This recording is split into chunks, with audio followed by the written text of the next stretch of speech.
गुजरात के मोरबी में एक्सीडेंट होता है, एक ब्रिज टूट जाता है जहाँ पर 143 लोग मारे जाते हैं। क्या ये गवर्नमेंट फेलियर नहीं है?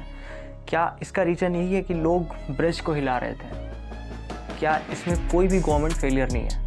दोस्तों, आज हम कोई गुड न्यूज़ नहीं लेकर आए। आज हमारे पास बहुत बड़ा एक बैड न्यूज़ है जो कि वो आया गुजरात से। और गुजरात में ये बहुत ख़तरनाक घटना है अभी तक का, जो सबसे बड़ी त्रासदी, जहाँ पर 140 लोगों से ज़्यादा लोग मारे गए हैं। 143 अभी तक की रिकॉर्ड आई है। और उसके बाद देखिए, अभी हो सकता है कि ये आंकड़ा बढ़े, हो सकता है ये नंबर जो है डेड बॉडीज़ का बढ़ जाए। आइए हम जानते हैं क्या हुआ टोटल। देखिए, मोरबी गुजरात में एक जगह जहाँ पर 1879 में एक ब्रिज बनाया गया था ब्रिटिशर्स के द्वारा। वो एक रोप ब्रिज था, उसको रोप्स के द्वारा कनेक्ट करके रस्सियों से बनाया गया था। उस रोप ब्रिज की जो लाइफ टाइम थी वो लाइफ थी 100 ईयर्स की। लाइफ ऑफ ब्रिज थी 100 ईयर्स। इसको गौर करिएगा, इस पे ध्यान दीजिएगा। अभी 143 साल पहले वो ब्रिज बनी थी, अभी उसको 143 ईयर्स हो गए, यानी 150 सालों तक उस ब्रिज को यूज़ में रखा गया, जबकि उसकी लाइफ सस्पेंशन ओनली 100 ईयर्स की थी। और ये सबसे बड़ी गलती किसकी है, गवर्नमेंट की है या लोगों की है? और 2037 तक सबसे बड़ा शॉक तो आपको तब लगेगा जब 2022 में इसको फिर से मेंटेन करके चला, बजाय इसको तोड़ने और दोबारा बनाने के इसका मेंटेनेंस किया जा रहा था 2037 तक चलाने के लिए। और इस मेंटेनेंस करने वाली कंपनी का नाम है ओरेवा। इसमें मेंटेनेंस का काम कर रहा था ओरेवा कंपनी ने कुछ दिनों पहले, और कुछ दिनों बाद ही ये ब्रिज गिर जाती है और उसमें 143 लोग मारे जाते हैं।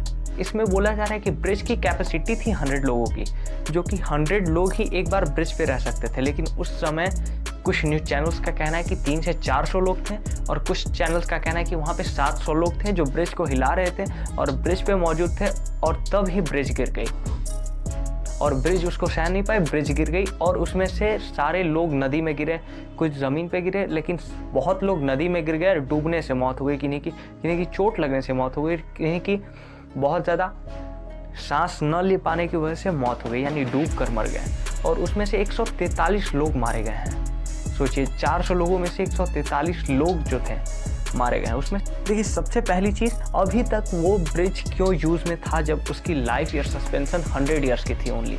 100 साल की लाइफ टाइम वाली ब्रिज को आप 150 साल से ज़्यादा तक यूज़ करते हो, और वहाँ तक मेंटेन करके आप यूज़ करते हो, और उसके बिहाइंड में रीज़न क्या आप दोगे? आपके पास ऐसा नहीं है कि गवर्नमेंट के पास पैसों की कमी है या गुजरात गवर्नमेंट के पास कोई भी दिक्कत है, लेकिन गुजरात गवर्नमेंट ने प्रॉपर इस पर कोई ध्यान नहीं दिया सिवाय मेंटेनेंस के। और जबकि उसकी लाइफ ईयर सस्पेंशन 100 ईयर्स की थी, और उसको फिर से लाइफ स्पैन उसकी 100 ईयर्स की थी, और फिर उसको बढ़ाकर 143 साल तक यूज़ किया गया। और अभी 150 साल से ज़्यादा यूज़ करने का प्लान था 2037 तक, यानी 15 साल और, यानी उसको कुल मिलाकर यूज़ करना था 158 सालों तक, और वहाँ तक मेंटेन करके यूज़ करा जा रहा था। लेकिन उसके बीच में ही ब्रिज गिर जाती है और वहाँ पर 150 लोगों की मौत हो जाती है। और इसमें लोगों का कहना है कि उस ब्रिज का एक CCTV फुटेज लीक हुआ है, जिसमें बोला जा रहा है, एक फुटेज वायरल हुआ है, CCTV फुटेज वायरल हुआ है, जिसमें बोला जा रहा है कि बहुत सारे लोग मौजूद थे वहाँ पे, लगभग 300-400 लोग, और हिला रहे थे उस ब्रिज को।